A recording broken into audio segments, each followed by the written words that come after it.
right, so tonight we actually have two equine learning segments. We're going to sort of switch gears here and we're going to talk about how we measure the horse's height.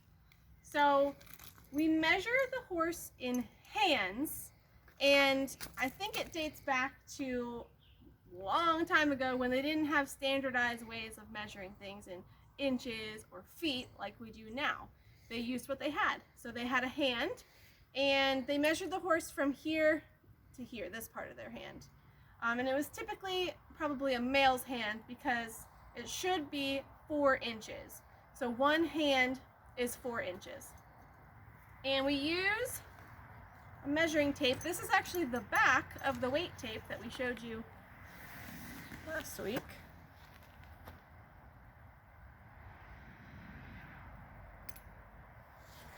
And you saw that, you know, it says 5 hands, 6 hands, but in between each one, it says 5'1", 5'2", 5'3".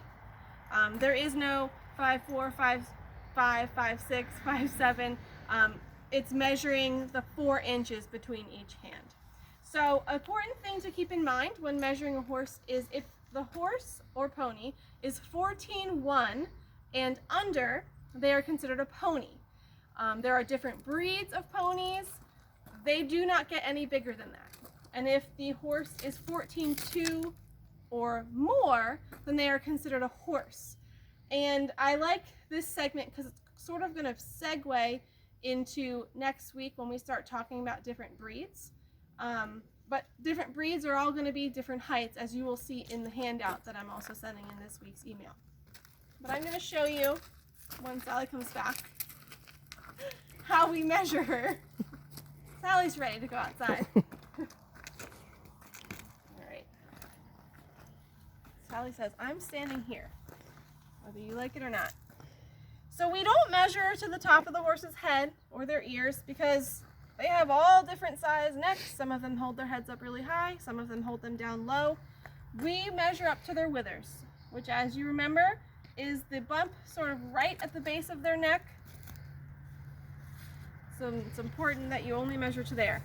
So there's a part of the weight tape that you step on if you're measuring by yourself. Put it right at the bottom of their hoof and put your toe there.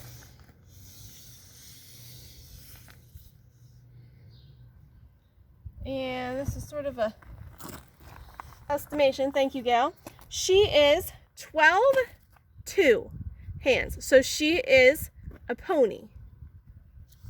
All right, so you'll see the different measurements of the typical breeds in the handout, and we'll segue into next week when we finally get to start talking about some breeds.